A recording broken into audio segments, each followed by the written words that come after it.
We live on WBS Radio. It's your boy Big Great, Mr. Underscore. You can see him this Facebook radio, YouTube radio, Instagram radio, baby. I'm online and we about to go live on WBS Radio. It's your boy Big Great, Mr. Underscore, Mississippi. In the building. Here we go. Facebook, Big Great, YouTube radio, Instagram radio, baby. I'm online. Ain't worried about you turn up or you cut up. Ain't worried about you piping nothing up. We about to go.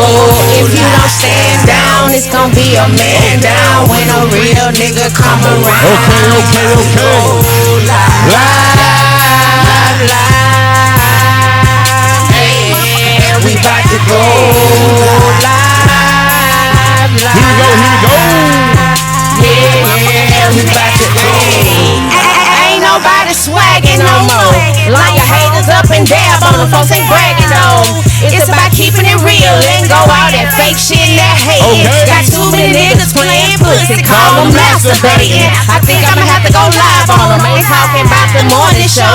Yeah, I'ma go live on them. Get them Mr. Underscore. Cause everybody hate a bitch ass nigga and despise thirsty hoes co-signing bitch ass niggas with your fake chain rockin', trying to steal a nigga shine. Been pushing me my whole life, so you can't steal mine. I'm on a one-way ticket to the top. I already spent 5 years in hell, you see. You hate fake snake all you want, you never get the best of me. I'm Live on WBS Radio. It's your boy Big Great, Mr. Underscore. You can see me. This is Facebook radio, YouTube radio, Instagram radio, baby.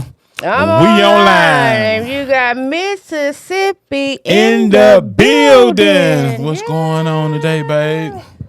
You know, we decided to come down here and get out another episode of Just My Opinion. It don't mean shit. So, like I said, before we get started, y'all hit that share button, that like button, that subscribe button. You know what I'm saying? Y'all keep supporting us. We're going to keep dropping good content on y'all, just giving y'all our opinion, but also understand it don't mean shit. Live on WBS Radio. You feel me? So what's going on, babe? What we got going on this week? I don't know. It's a lot in the news. We got the Carmelo Anthony. Well, before we get into that, how do you feel about the verdict? And you know, he got 35 years. I think he's 17. Got 35 years, so at least he will be able to get out and have a life. I'm just thinking about the appeal. I'm not even claiming the 35 years. Like, that. They said that and all that, but yeah, he still got rights to appeal and all that. My thing is the 6-7 with Charleston White. It's like how you go and be so gung ho. I had that turned around so you could be able to see what's in there. My bad. I'm sorry. I just be doing shit. I'm sorry. It's all good. Anyway, the 6-7 with Charleston White. I got all this. I got this money. I'm finna put this behind it. And then I don't know what the backstory or whatever happened to make Charleston feel. No, he talking about the dad ain't willing to die for it and do all that. You know, like, if you go give, you give genuinely. However, you know, the people feel. If it was genuine, if the man don't want to go and die about it, if he want to do about it the right way, well, if you contributing the money, then you do that. So if it ain't AI that Cardi B donated $5 million, they don't even need Charleston White $75,000. You see what I'm saying? Or whatever it was. Don't quote me on the amount. Well, you know, I just look at it like this. Appeal. See, well, yeah, it's appeal, but you know, I'm just giving my true, honest opinion on how I really feel about it. And before you say that, let me say this right quick.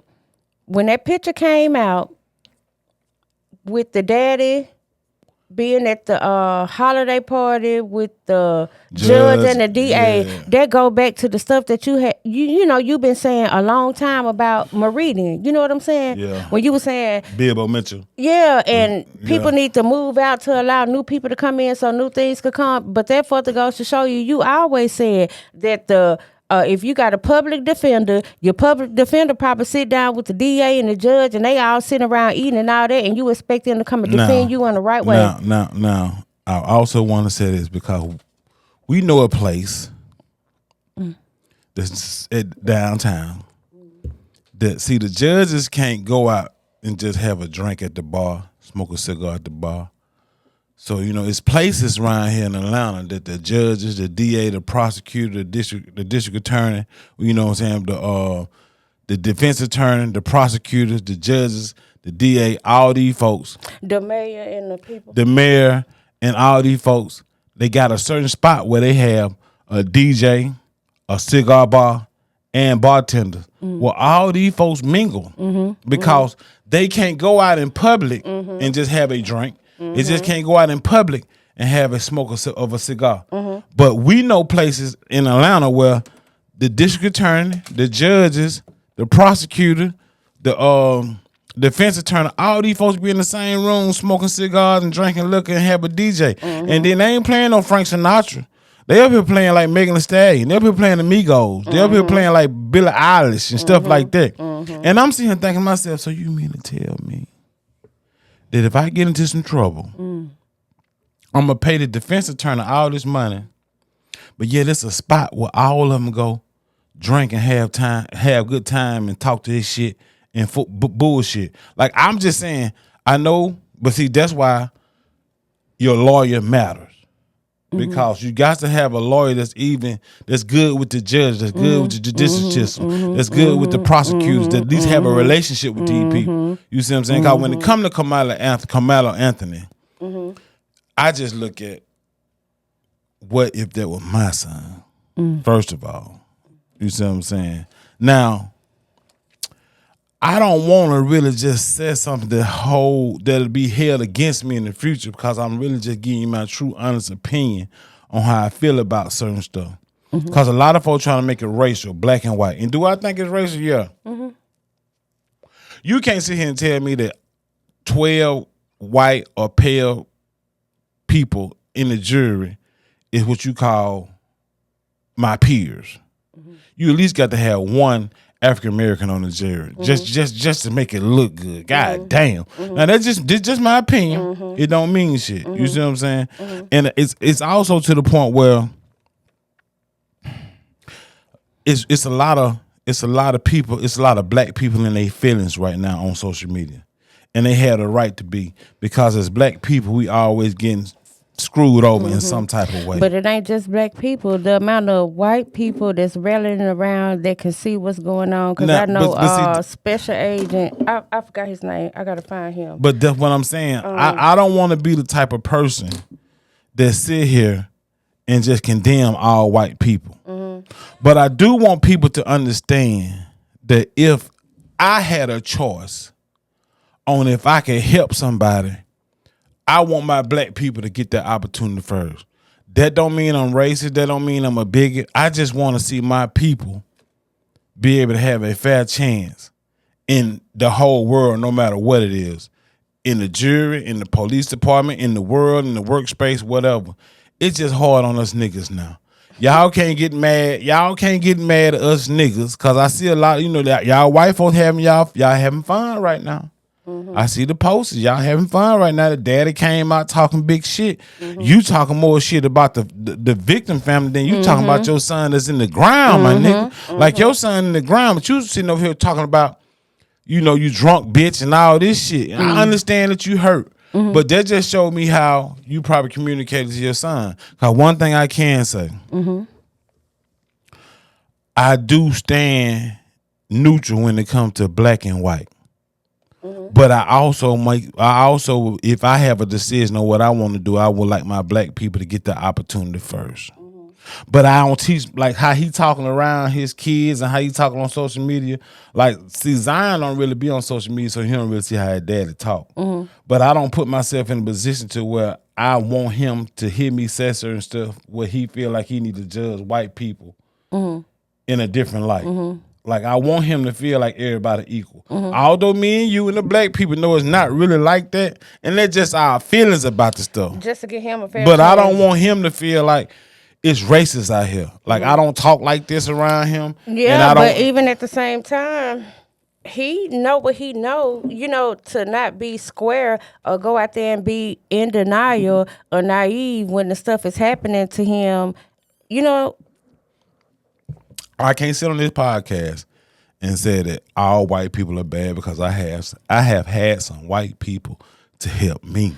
But it ain't a matter of all white people. No, I'm just saying compared to what's going on social media about a lot of black folks are in their feeling because Carmelo got 35 years, and he got some white people out here glad that he got 35 years. Now, I can't sit here on this podcast and say it's some black people that glad he got 35 years.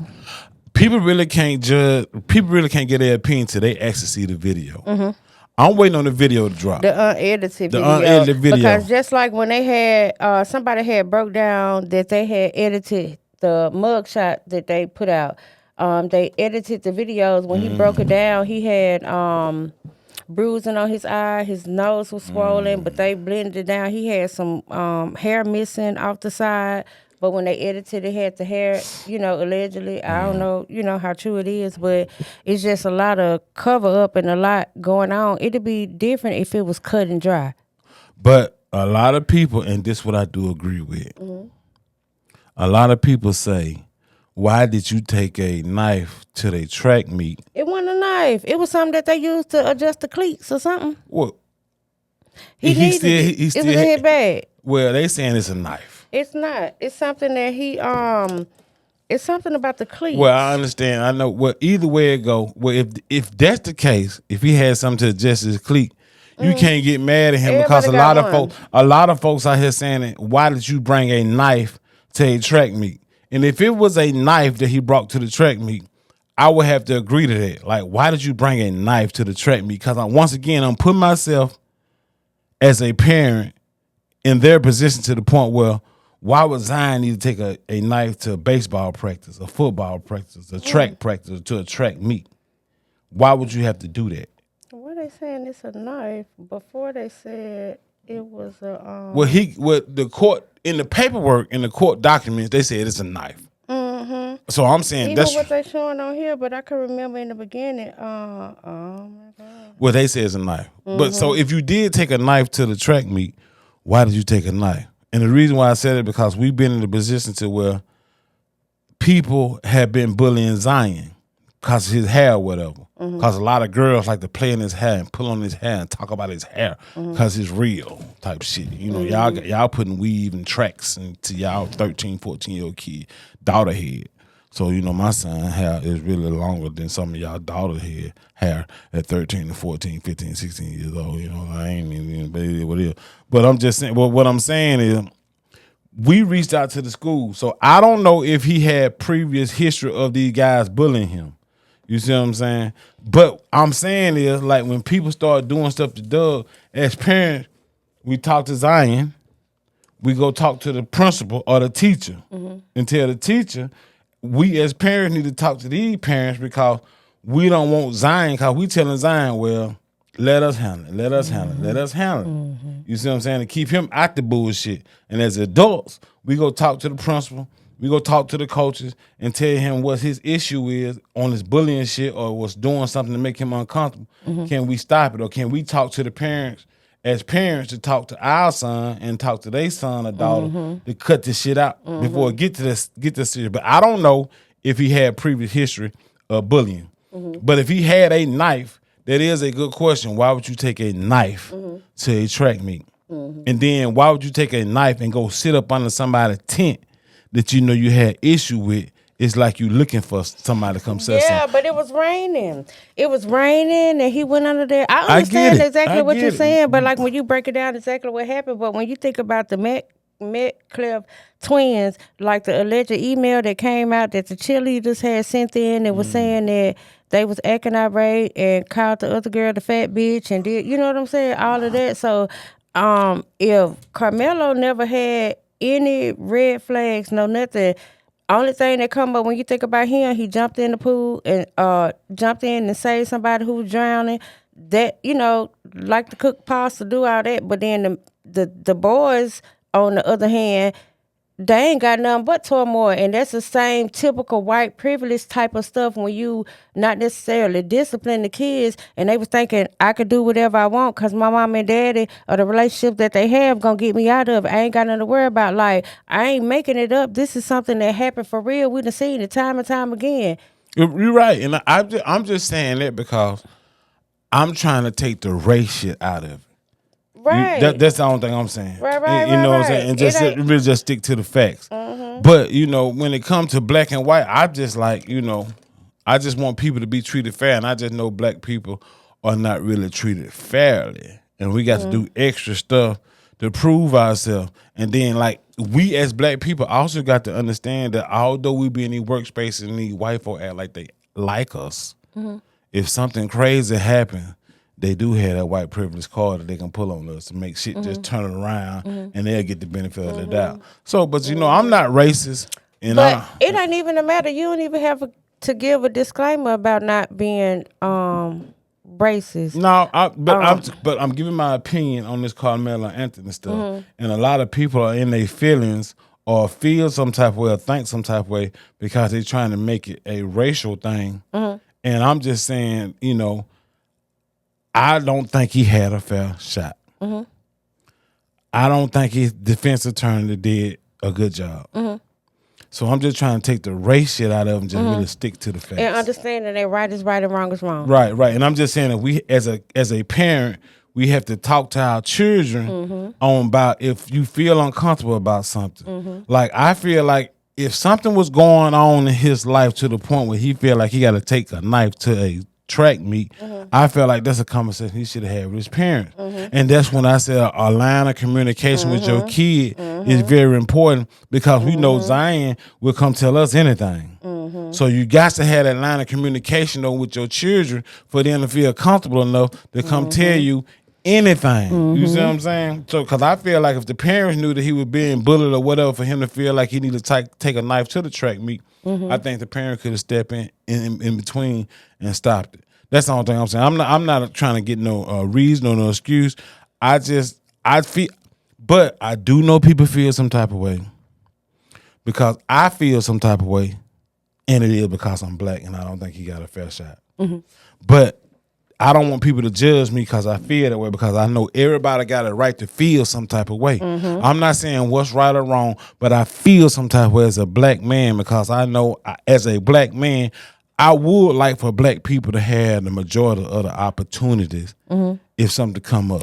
It ain't even a matter of majority of the opportunity, just the equal opportunity. Well, yeah, that's right. True equal opportunity. But I can't. I feel that and I respect that.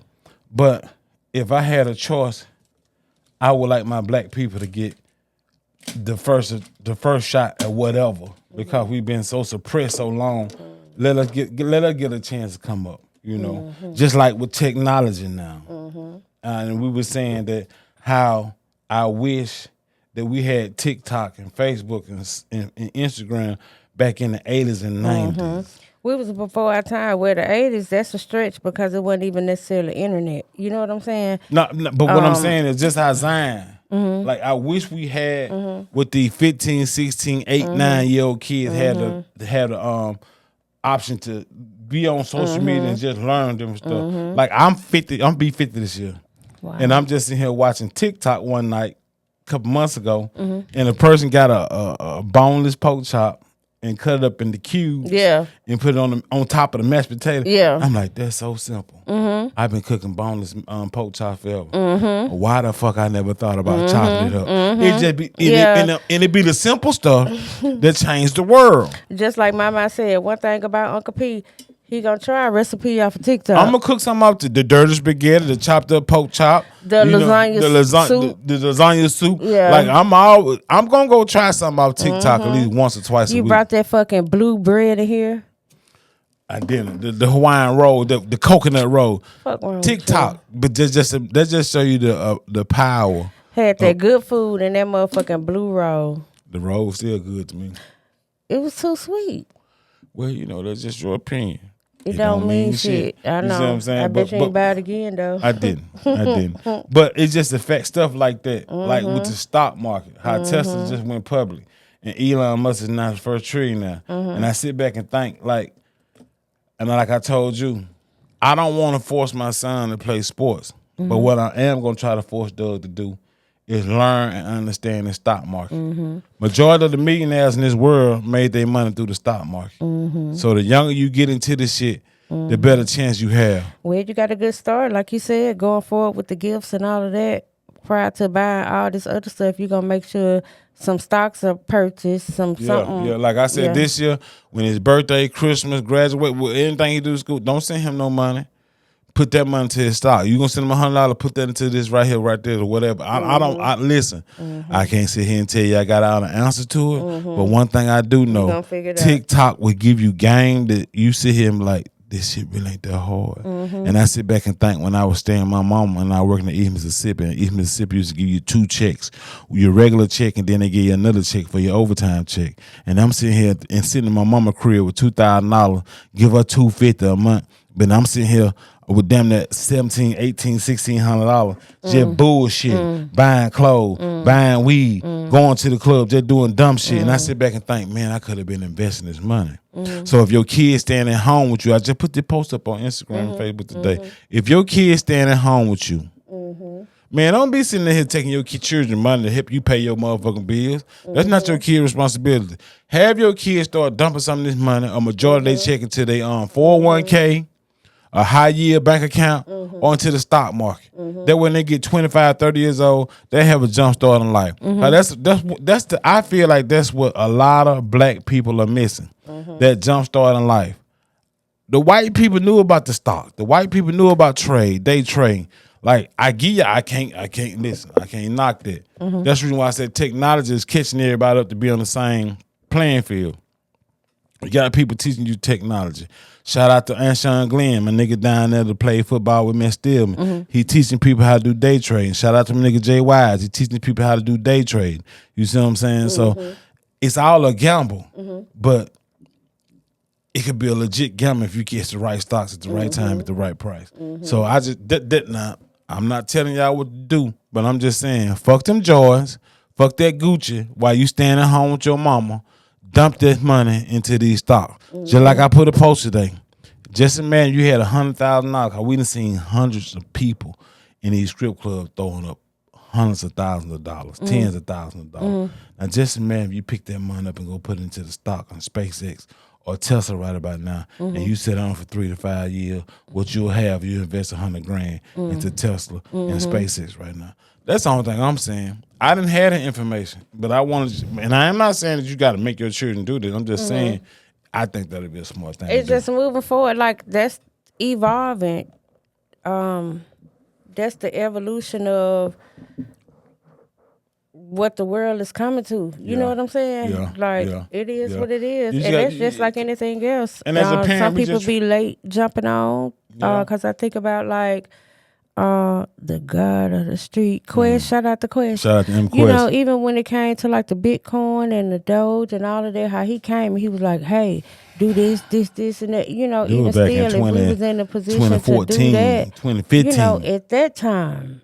Yeah, but once again, I didn't understand what he was talking about, and I didn't know. That's the reason why I said we had the technology and information, and people be able to sit here and tell you certain stuff. And then the thing about it is that don't mean that everything that you see on social media is true. Oh, absolutely. It's still up to you to go do your research and learn this stuff for it to work for you. Cause how somebody else might trade or put money in the stock, you might have a different strategy, and your strategy might be the one to be the best. Just like how you just said, everything that you see on the internet not true. I want to ask you something. Do you think that, you know, like with the evolution of AI, it like you got AI, if you're thinking about the chart in the middle, or like just a bubble graph, and then the stuff that's being revealed. Do you think that AI is a distraction for this stuff that's being revealed to try to make people not necessarily believe it and be like, oh, no, that's AI, but in actuality, this is some truth that's being revealed? You know what I'm saying? I don't really know how to answer that question because, but what I can say is AI is the future. So it's like the new Facebook. It's like the new Snapchat. It's like the new Instagram. It's not about if you like it or not. It's not about if it's truth telling or not. It's about you really need to learn this shit because this is the future. And, you know, I feel like like, I don't know how to answer that question, but I do know you need to learn how to work it and learn how to use it because I feel like it's the future. And the more you stay away from, like right now, you set up my Instagram account because I didn't really give a damn about Instagram because what I did, Instagram wasn't even giving you the option to do what I need to do. I didn't get an Instagram until I got to Atlanta. But if I would have been promoting my stuff like I'm promoting on Facebook like I did on Instagram, I probably would be a further along in Instagram than I am now. But that's what I'm saying with AI. It's not about if you like it. It's not about if you think it's some bullshit. I just tell everybody you at least got to learn it, learn how to work it, and learn how to make it work for you because it's the future. It's not about if you like it or if you think it's some bullshit. It's coming. It ain't gonna be nothing you can do about it. So you need to learn how to work that shit for it to benefit you, or just get left behind. It's just that simple. Cause you know what? That's you right because.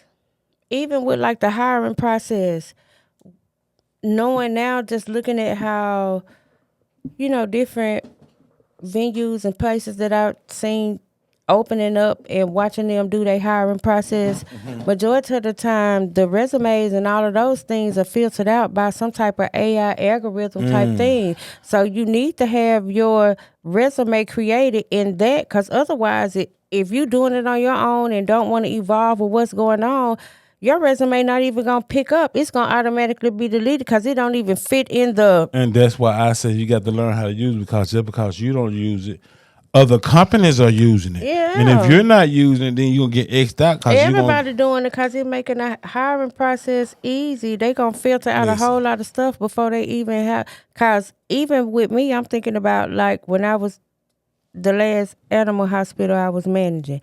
When we was filtering through applications and trying to hire people and all that is time consuming. And then all the applicants or whatever that I get, and they never worked at an animal hospital. And one of the things to even apply for the job to tell you this, but people still shoot their shot and apply for it knowing that they don't even meet the criteria that's listed on the job posting. People working at Home Depot just got through working at Amazon. They check, yeah, I got animal experience. Well, what type of animal experience you got? This is me calling them on the phone. Oh, well, I had dogs all my life. Having dogs all your life and in a animal hospital setting, that's two totally different things. So all that time wasted with us doing that, now you got a system that'll filter all that out so you don't even have to call and talk to those people who do that. You only getting qualified people. You see what I'm saying? And that's why I say it's not about if you like it or not. You got to learn how to use it and for it to benefit you. And like we're getting older, so people in my age bracket just got to stay on top of the game because who really gonna benefit from the AI shit is gonna be these children. You see what I'm saying? So it's crazy how life works though. Like you said, we're getting older and doing it, but then even with the AI, the technology of social media and how you can reach people, with social media, it just further goes to show how we before our time with everything that we did. Me, music, you, everything that you had, even from back at the greenhouse when we was living in Bessemer, you always said, even your catch thing now, I'm about to go live and do all that. You was saying that, but wasn't necessarily pressing the live button and going live. It wasn't even an option, at the time. Even with our music, with Big Boy Entertainment, with, everything, Real Records, all the stuff that we seen and been through, at the end of the day, we was before our time. We didn't have that, like the music, the vibe, everything that we had going on. It fit this right here. It wasn't in the time that we was doing it, it was, okay, go get signed by a label. Go, you know what I'm saying? It was just structured, this and that. They was paying all this money for these music videos because they didn't have the editing. Like it was that time. But what we had going on, it was fit for what's right now. Like when you think of somebody like Quest, when you think about somebody like Big Boy Entertainment, the journey we had with both of them type of situations, and then when you come to Atlanta and you find yourself in the music business or you call yourself trying to do the music business, you take lessons that you learn from Big Boy Entertainment. You take lessons that you learn from from MQuest. You take lessons that you learn from watching the Hustle Friend, because at the end of the day, Hustle Friend and Big Boy Entertainment, that was our competition. They was hot, they was hard, they had the hoes, they had the cars, they had the money. Big Boy Entertainment, they was hot, they had the hoes, they had the cars, they had the money. So it was Big Boy Entertainment, Hustle Friend. You get the MQuest, we seen MQuest invest money to artists, we seen them do stuff for artists. Now, if it's on them, they appreciate it or not, but you cannot blame nobody or have some type of feelings about somebody when they take money out their own pocket and give it to you and invest it into you because they believe in what you're trying to do. You see what I'm saying? So now when we get to Atlanta and we jump into the music game, it just really fell in our lap. And like I go back to the Carmelo Anthony thing. It's not about black and white, but I can't sit here on this podcast and tell you with a straight face that if it's a black person and a white person that's equal and got the same credentials, I can't sit here and tell you I give to that black person just because they black. This just me. You say you wouldn't? I would. Oh, because I thought you said no, I would. Well, if I did say wouldn't, I meant to say I would. You know what I'm saying? If I got a black person and I got a white person and they're both qualified and ain't nothing really separating them, and if I'm in that position to make that decision, I can't sit here on this camera and tell you I wouldn't give it to the black person. If they qualify, if they both qualified, you know what I'm saying? Yeah. Even if they just a little underqualified, right. I still do it. Only because I want my black people to win. But I don't think, you saying that. But I don't want people to judge me for saying No, it ain't a matter of being judged. It's not a matter of being judged. The thing about it is, you can't tell me that the white people don't do the same thing. I know they do. Like, I mean, that's human nature. But it ain't good or bad. But I know. But what I'm saying is, a lot of niggas and a lot of white people that feel this way say it behind closed doors. And you make it seem bad when you say niggas and white people. You mean niggas for real, or you mean a lot of black people and a lot of white people? No, I'm saying you get judged for getting on podcasts and speaking shit like that out loud. That's usually something that you keep internal. That's usually something you speak behind closed doors. That's usually something you speak with your partners or your crew. It just hit different when somebody got the nuts to really look in this camera and say, if it's a black person versus a white person, and if they qualify, and I'm in a position of power to make the decision, I'm gonna give it to that black person. Okay. That's the only thing I'm saying. But that don't necessarily make you racist. That just stand behind how you feel about how you want. I get that, and I'm glad you said that, because a lot of people think that when people say I'm pro-black, that mean they anti-white, and that's not what it is. Right. You know what I'm saying? You're right. And then even with the same way, even like with just like how you said about how if it was a black person and a white person, and nothing necessarily separated them when it comes to qualifications, or if it wasn't nothing that you can work with, you'll give it to the black person, right? All right, cool. You stand on that. That's your opinion. That's how you feel. That's what you stand on. So then when you're dealing with a white person who feel the same type of way and do that, if they do that and be like, okay, you got a black person and a white person, both of them equally qualified for the job, but then I'm going to give it to the white person, that white person going to look like they racist. You see what I'm saying? I get that. And you're absolutely right. But what I'm saying is, we're used to that as black people. I said back in 2011, 2012, us as black people got to put ourselves in position of power to be able to help our other mankind, our other colorful people. And that just makes sense. When I just asked you, I was like, you don't have to give a disclaimer about being racist when you said what you said, right?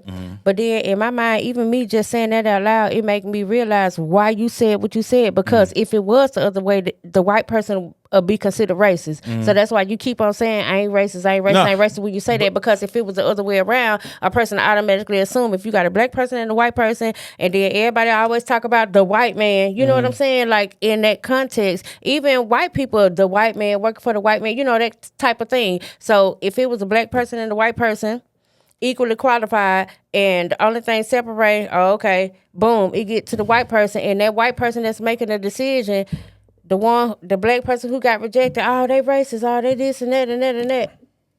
So that's what make you give, and I get it. It just hit me just like and I don't want people thinking that I'm racist because I feel that way.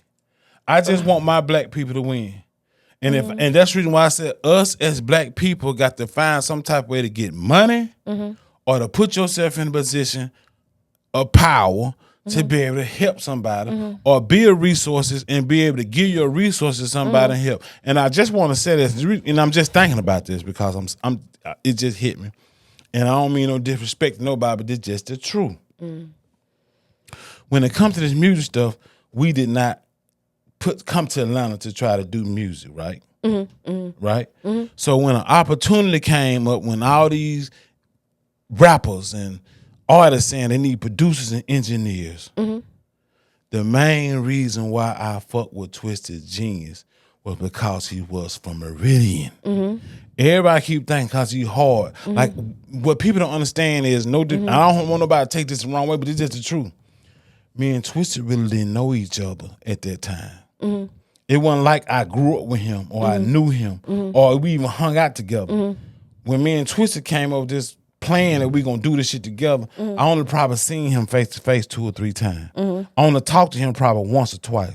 So I really had a stranger staying in my house. And the only reason why I fuck with this shit was because he was from Meridian.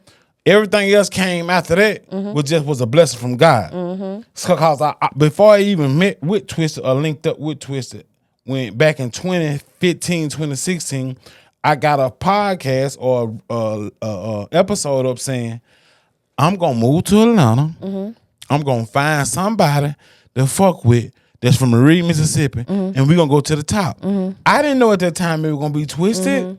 You see what I'm saying? I didn't know that. But what I'm saying is, just like black and white, and like people can say what they want to say about Grady, and people can feel what they want to say about Grady. But my whole mission, my whole journey, my whole prayer to God is, I'm trying to pull as many people out of Mississippi, especially Meridian. I want to help as many people out of Mississippi, especially Meridian, as I possibly can, because I know it's not about being hard. It's about being around the right people with the right resources and the right income to really do this stuff. And I had that.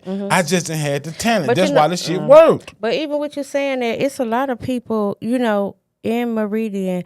I can only imagine, and this just me being so empathetic, because like I could put myself in anybody's situation. That's how I make all the decisions that I make. I'm thinking, okay, if I was in Meridian and I was doing music and I saw what you was doing up here, and I'll be reaching out, and then and I'm speaking like that, but then still me in my mind knowing that I see what's going on this side. I'm reaching out to you not necessarily answering the DMs or the messages or whatever. Then when you finally get through and they talk, whatever, I'm back on this side of being in Meridian. I feel like you brushing me off. You ain't doing enough. You got all these people in Meridian, all this talent. You ain't doing this. You see this person, everything. I get you. You ain't doing enough. You ain't doing enough. But me on this side now understanding, yeah, they might be hard, they might be this, but you know the side of it that I see what you're doing and all that, but I already know that that's not enough. Well, you're right. And that's the reason why everybody can't go, one. And two, it's like, I don't want to seem like I'm a controlling ass nigga. But it worked better if I can handpick you. Let me find you. You know what I'm saying? Like this shit, I don't want people to think this is the wrong way, but this shit is real political. This shit is weird behind the closed doors. So I just be like, let me pick somebody that I know I can fuck with because I know what I need to do to get people to where they trying to go. It's gonna take a lot of conversation. It's gonna take a lot of bullying. It's just take a lot. You know what I'm saying? I'm just keeping it real, and it's like I got to hand pick people because like I'm just going back to like when I first got in the game. You had Quay Global down here. Shout out to Quay.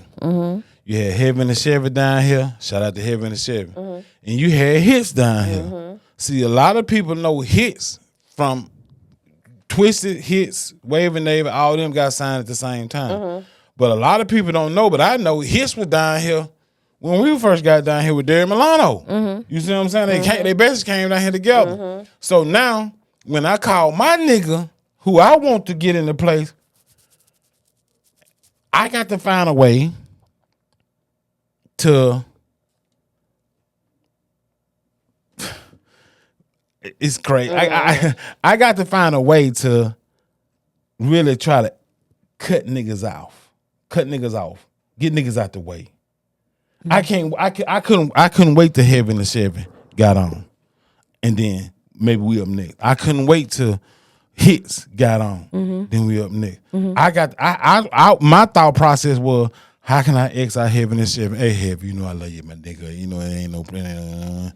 You know what I'm saying? I had to try to find a way to excite Hits. Hey, Hits, you know I love you, man. Cause I'm sitting here thinking, I gotta get my nigga from Meridian on. You see what I'm saying? See, but what happened was I was able to get Heaven and Chevy out the way with .com, and Hits ended up leaving. Hits left, not Hits. Heaven and Chevy left. You see what I'm saying? He left Atlanta. I think he went back to Washington or somewhere. But Hits left. So not Hits. I'm sorry. Heaven and Chevy left. Heaven and Chevy and Derek Milano came down here around the same time. But see, and that's what I'm saying. I seen how y'all treated Heaven and Chevy and Derek Milano. See, that's why I said you got to watch how people being treated, and you got to watch how people being moved. Because this is what I can say. Shout out to Derek Milano. Shout out to Heaven and Chevy. When I first moved to Atlanta, Derek Milano was going to QC, working every day. I didn't really know Derek Milano, but I seen him in the studio working every day while I'm going up there fucking out with .com. You see what I'm saying? So then all of a sudden, I'm asking Doc, who is it? Oh, he would be, you know, son. He trying to get signed to QC, son. You know, he here working. You see what I'm saying? So I'm like, okay, cool. But I didn't really fuck with him because I wasn't going in different studios at the time trying to see what other folks were doing because I was the new nigga. I'm just sitting around with Doc doing. So all of a sudden, Empire opened up. Shout out to B, shout out to Queen, shout out to Miss Trey, shout out to Hoofy. Empire opened up. So then as we started going out there kicking with B, Derek Milano was like hosting the club. He was playing his music. He had a song called A1 at the time. They were riding like a motherfucker. So I'm sitting here thinking, he more of a club promoter and a rapper. I didn't really know him as a songwriter, but I knew he was at QC trying to do his thing. Heaven and Chevy was around too, because I think Heaven and Chevy was like Derek Milano engineer at the time. You see what I'm saying? So now when I come down and I see an opportunity, because at this time Derek Milano had left. I think he had left and went to LA with T. You see what I'm saying? Shout out to T. Shout out my nigga T. He had went to LA. He had just disappeared. I ain't know what. But then the next time Derek Milano popped out, that nigga was that boy. He was that nigga. And see, while I'm on it, I want y'all to realize you can have $1 million nigga right up under your nose. But for whatever reason, he don't fit your criteria. Ain't got no street in him. You don't think he fucking the quality hoes or he that you fucking. You don't think he got the money. You're judging people off the wrong shit. Not knowing it's $1 million nigga that's willing to do anything to be a part of this right here. But you don't see it. And then that nigga disappear. Go to LA.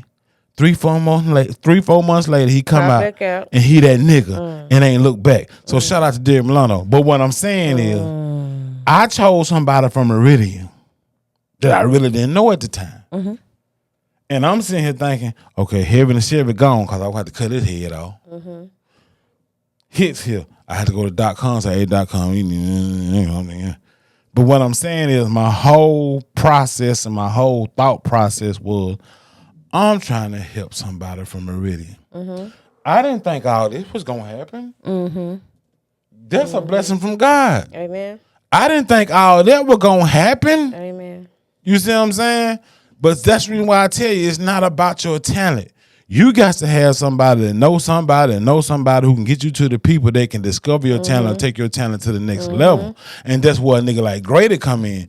You ain't got to be like me. You ain't got to do like me. But somebody gonna have to be that nigga. You see what I'm saying? And people don't understand. The talent to be good wherever you at if you doing it just for the love of the thing. But if you trying to pursue a career in it and all that, that's just like if you selling a product. I mean, like your talent, especially if you trying to make money off of it. That's just like if you bake good cookies or for the weed man, if you got the best weed or you got the best fresh squeezed lemonade, that shit be all good, but you ain't selling it and you ain't making no profit if don't nobody know you got it. That's the same way with the talent. It's all good. You could be wherever you at and you could be the best thing and you could pray to God and all your stars have to line up and all that, but at the same time, while the stars lining up, one part of the star is you got to have somebody to be able to put you in a position for somebody to hit. Because your good talent ain't getting you nowhere if you in your room with it. Well, let me ask you, since you said that, and I want to say this, shout out to my nigga mixby.com. Shout out to .com. Because he used to come to the crib and tell me, hey, Grady, you got all this talent over here. I'm trying to help you, nigga. I'm putting you in rooms. I'm walking you straight to the plug. But guess what? Think about it like this, Grady, and you done heard this. He done said it 1,000 times. You can have 10 pounds of the best weed in the world. If don't nobody know you got it, you can't sell nothing. You got to get out here and let people know, I got that shit. And you need to fuck with me. And once you take a hit of this shit, I'm finna sell out this shit because you gonna want everything I got. That's the reason why I say I respect people like .com. I respect people like Big Wolf. I respect people like B. I respect people like Queen. Like I said, it's not, let me tell you, it's not about the talent. The talent is a part of the puzzle. I keep telling y'all got to find the pieces of your puzzle to life. And once you get through and you find all your pieces and you put the pieces together, it forms a picture of what your life gonna be. You can't miss one piece. I know there's a horse on this picture. I can see it's a horse, but I also see it's missing two pieces, one in the corner, one in the middle. So although I know there's a horse, it's not complete till you find all your pieces. And that's why a lot of y'all get the first base and die out. A lot of y'all get the second base and die out. A lot of y'all get the third base and almost home and die out. It take a real nigga, a real team to take you all the way home to score, bro. You can't do it by yourself. That's why I say you got to find your pieces or your puzzle of life. I know I was a piece of certain people's puzzle. I was a big piece, but I wasn't the only piece. You feel what I'm saying? So you need a nigga like Grady, or you needed a Grady to find somebody like me to put that piece into your puzzle of what you trying to do. Like what we trying to do. We trying to find the pieces of our puzzle to make our picture of life, what we trying to do, come true. Yeah. So it's up to us to find our pieces. You see what I'm saying? So that's the only thing I'm saying, and it's crazy. So, what you're saying that, you know how people who been pursuing their dreams, it's like levels to it. It's stages to how it works. So think about it from, just say like a person had 1, 2, 3 stages that they went through. Like you? Just say, yeah. Okay. And it was only to stage 3 that they made it. So you think about the people who was helping that person on stage 1, right? It didn't necessarily work. They were still a part of whatever it was. Stage 2, these people thinking that they did everything or whatever, but at the same time, you did everything that you did, but it did not work. Yeah. Then you get to stage 3, and this where it worked out at. How you feel about the stage 2 contributors or the stage 1 contributors? Shit, you can't be mad at the game. Cause like me, we had a female artist. We took her straight from first base, second base, third base. You see what I'm saying? So what I'm saying is you got to find out who gonna take you to these places. I also tell people, if you the person that put him on first base, or if you put her on first base, you got her to second base. You might even got her to third base. It don't work till you come home. You got to find somebody who can take you around all the bases. And if you fuck around and be the person and you can't stay attached to that person while he go to first base, while he go to second base and third base, because I can sit here and tell you, even on my journey, I didn't do this shit by myself. Everybody keep thinking, it's just graded, it's just twisted. No, nigga, I just called out the list. If I couldn't get P, shout out to QCP. If I couldn't get P on the phone, Coach K. or Coach K on the phone, I'm calling B. Hey, B, hey, listen, my nigga, I'm trying to get your boy P on the phone. When the last time you talked to him? Oh, I might be going out to your crib. So. Hey, when you go out to your crib, tell him I've been calling him, telling him I've been texting him. So he got the inside connection to somebody like P. So if I can't get the P from whatever I need to get it to, I'm going to send a message to a partner who I know can get to him. Shit like that matters. Certain people like, well, I ain't finna call that nigga and tell that nigga to call to tell P to call me. That's why a lot of y'all not going to win. Because you got niggas on your team acting like they want you to win. But they ain't going to talk up for you. They ain't going all the way with your motherfucking ass, nigga. They ain't trying to figure out, okay, I done called P. He ain't called me back. I done called him Monday, Tuesday, Wednesday, and Thursday. He ain't called me back. I done texted Monday, Tuesday, and Wednesday. He ain't text me back. Well, fuck it then. You ain't got to text me back. It still be the right type of people. See, if people can get in their feelings and they be too big for the program in itself, and they be like, I ain't finna keep on calling, but sometimes it take you to humble yourself and realize they got something that you want. So if you got to call 100 times, and then even when you get the people on the phone, you still got to know how to communicate with the people so they won't hang up on you. I'm finna tell you the realest shit ever, and you will hear to witness this shit, and it ain't no disrespect. But once Twisted got signed, the best feeling I had in the world, shout out to Coach K. When Coach K called me and told me, we signed your boy. You see what I'm saying? We signed your homeboy. But you know what he told me. What he tell me?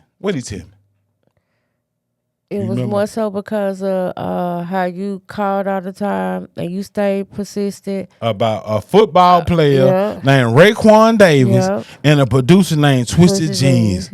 I call them niggas Monday, Wednesday, and Friday, nigga.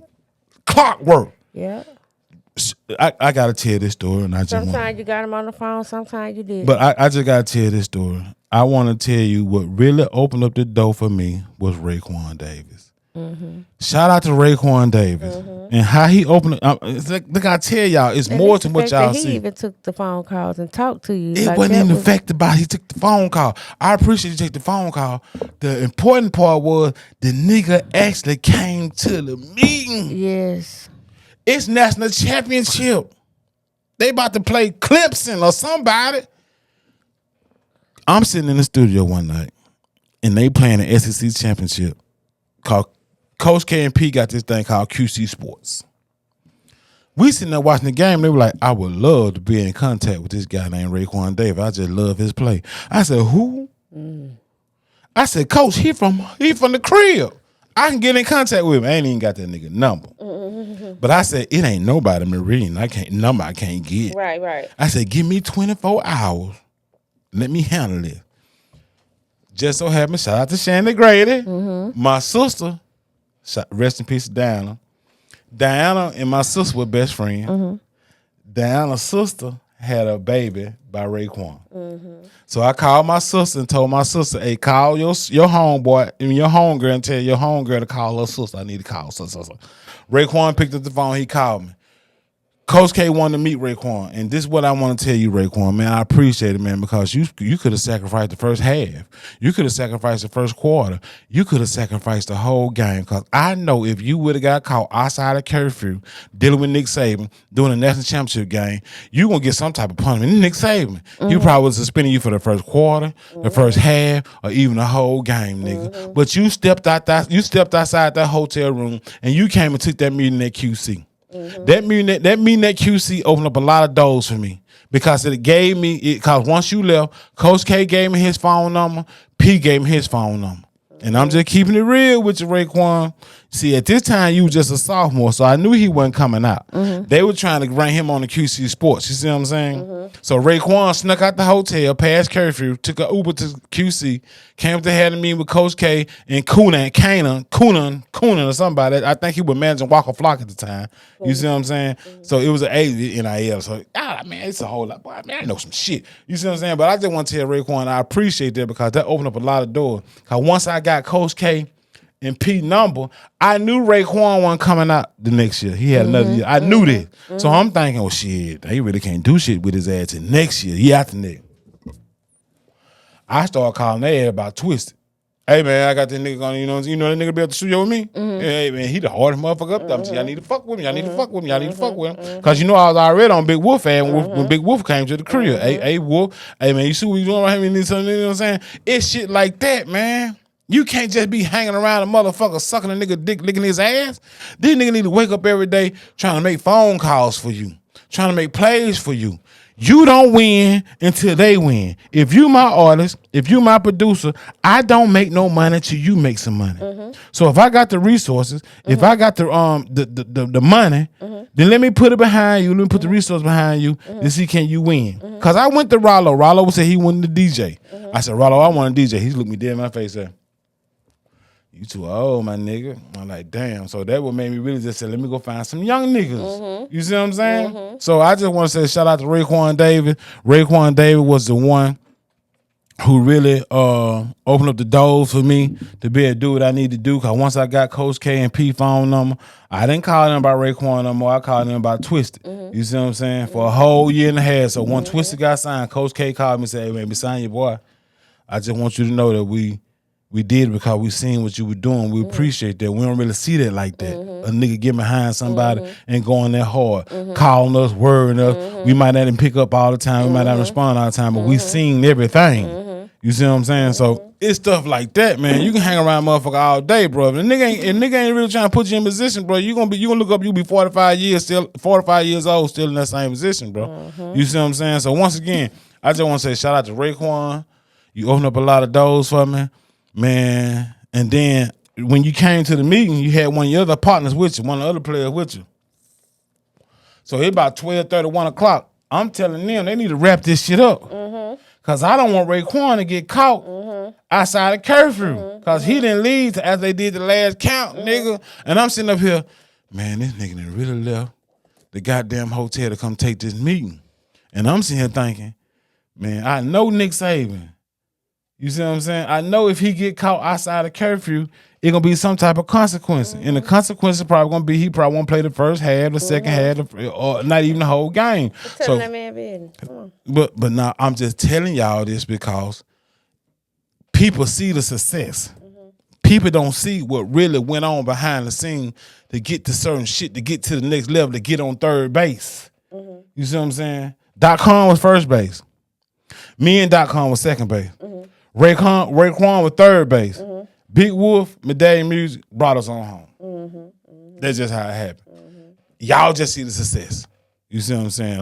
I'm not putting nobody being or talking about. I'm just telling you, you need somebody who gonna say, fuck y'all niggas, roll with me, but you gotta have the product and you gotta be able to produce. You gotta have the product. You gotta have the product. And I know I had some niggas that had that product. Everybody I fuck with got signed. But everybody I fuck with, once they got signed, want to do their own thing. And that's why on certain people still out here doing what they need to do. It's not my fault. Grady did his part. You see what I'm saying? Grady did his part. Grady overly played his part. You see what I'm saying? But everybody that came through 35 before River Chase Drive had a motherfucking deal. And it's just one thing that hurt my heart. And I just want to say this on the podcast. It's just one thing that hurt my heart. Because when a nigga told me this shit, it crushed me. Because I didn't do it. Shout out to Snow. Because I was trying to get Big Wolf to sign Snow. You remember that time Big Wolf got a Snow ad at the crib? You know what I'm saying? Was you there? You remember that, Donna? I was right there. He had the pants sagging real low, and he reached across him to get the lighter. Yeah. And Big Wolf said, "This the nigga you want me to sign? Got his ass all in my motherfucking face." I said, "Shit, hey, listen, hey, Big Wolf, listen, man, we just got up, man. You know, we just, man, don't even worry about that. Cause once again, it take me to come clean this shit up." But shout out to Snow. I told Snow that I was working on trying to get him signed to Big Wolf. You see what I'm saying? But other shit came into play, and I left it alone. And then when I told Snow why I left it alone, that nigga told me, but you ain't asked me what I wanted, Gravy. I said, ooh. That hurt me. That shit still bothers me to this day. I can't even lie, Snow. You right, cause Snow said you didn't ask me what I wanted, Gravy. And you right. You know what I'm saying? Because I know cause at that time Magic could have signed a Woodpeck as a songwriter and an engineer. You see what I'm saying? And Big Wolf seen the music that we were producing over there. You see what I'm saying? So he knew we had the talent. Cause he came to me and told me, well, I might not sign him to a real deal, but I sign for a single if it's a song that I like. You see what I'm saying? So shout out to Snow, man. Hey, it's all good, Snow. We still working, we still coming. So just keep your head up, keep working. You know what I'm saying? Shit, blessings fall out the sky, man. Just keep believing in God. Just know Big Greater got you. And we're gonna make this shit work. You know what I'm saying? Shit, for real though, bro. Just keep your head up. It's all good. But what's going on, baby? What we got next? Before we end this thing today. What you playing? We gonna end this thing with Stay Up. You think you ready to do Stay Up? You think you fuck with it? Yeah. All right, okay. Before we end the thing today, we're gonna end the thing with a sip song. This right here called Stay Up. Live on WBS Radio. It's your boy Big Great, Mr. _ you can see me. This Facebook radio, YouTube radio, Instagram radio, baby. No matter what you're doing out there, baby. You gotta stay the fuck up. Yeah. This Mississippi in the building. This song right here called Stay Up. Live on WBS Radio. Here we go. No matter what they say about me, can't stop me. Talk to him, Sip. You gotta stay up about this motherfucker. They ain't gonna believe me. I'ma stay up, stay up, stay up, stay up, stay up, stay up. You gotta stay up out here. Talk to him, Sip. This right here called Stay Up. Live. No matter what they say about me, can't stop me. I'ma stay up, yeah. No matter what they say about me, can't stop me. I'ma stay up, yeah. I'ma stay up, I'ma stay up, I'ma stay up, Stay up out there. yeah. I'ma stay up, I'ma stay up, I'ma stay up, yeah. What you telling Mississippi? No matter what they say about me, can't stop me. I hate it, don't hate, but they still can't beat me. Mad cause they can't compete with me. Be talking shit that they don't know about, but me you can't expose. Can't spill no tea, I pour out. See, this is the right time, and this is the right place.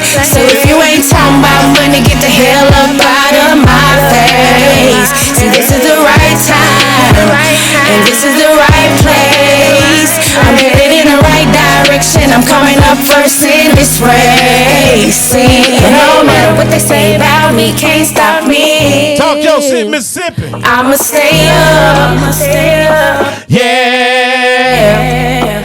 No matter what they say about me, can't stop me. No, I'ma stay up, yeah. Bring that shit, Mississippi in the building. I'ma stay up, I'ma stay up, Yeah. I'ma stay up, I'ma stay up, I'ma stay up, yeah. What you telling Mississippi? Through all the hard time and the pain, I remain true to my name. So now that I made it, I won't change with the ones who stay down with me. Don't really want no strangers around. If you said I wanna make it, to you I'm doing the impossible. See me doing the things you said I'd never do. I wouldn't be great had I listened to you. The sky's the limit, success I'ma get it, the money I'ma spend it. I'm doing me unapologetically. So hate it if I were you, I'll be mad too. When you're standing next to me, nobody sees you. I say that say but got a resume. I talk that talk and I walk it.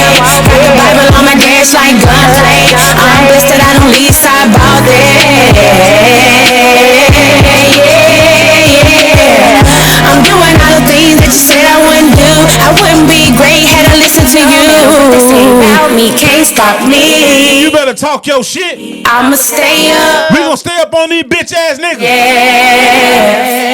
And no matter what they say about me, can't stop me. Here we go. Here we go. I'ma stay up. They can't stop what God got for you. I'ma stay up. Stay up.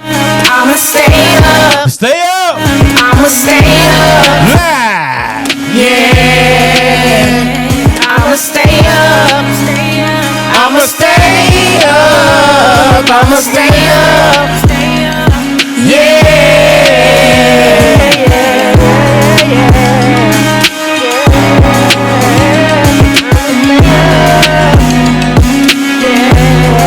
Live on WBS Radio, it's your boy Big Great, Mr. Underscore. You can see him this Facebook radio, YouTube radio, Instagram radio, baby. I'm online. You see what I'm saying? Mississippi in the building. We're gonna do one more. Okay. You ready for greatness? Yeah. You think you ready for greatness? Are you ready for All right, I'm ready for greatness because I want y'all to be great, man. Listen, all these motherfuckers. Listen, I'm not no hater, bro. I want everybody to win, especially my black people. And I want for my white friends, don't take that the wrong way. You see what I'm saying? I just want us to win.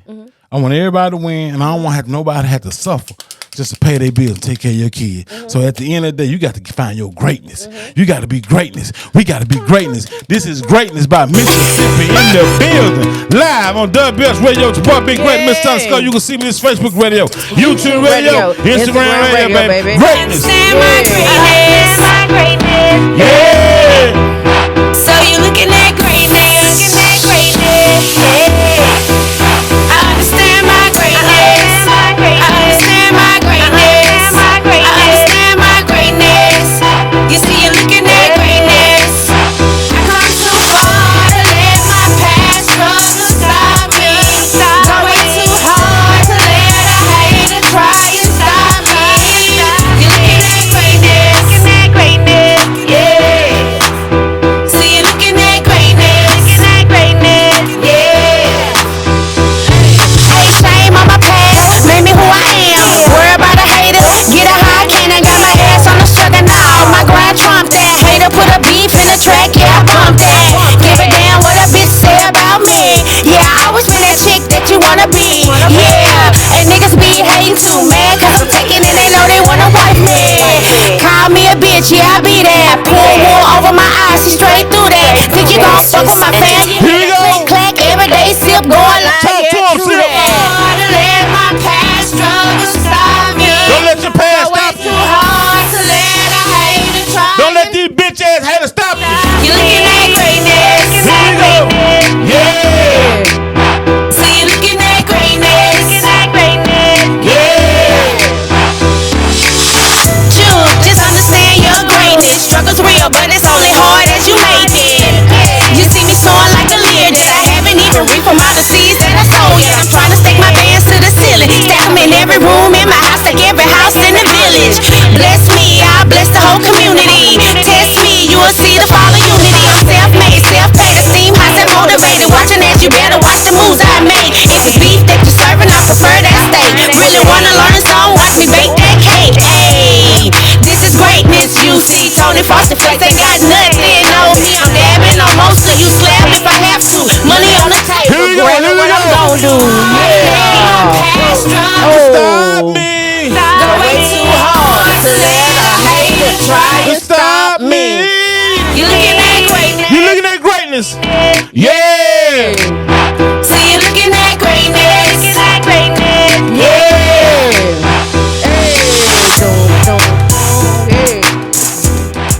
Live on WBS Radio. That's It's a your boy great Big song. Great. You like that? Man, you're looking at greatness, man. There's gonna be a lot of motherfuckers that don't believe in you. There's gonna be a lot of people that laugh at you. You know what I'm saying?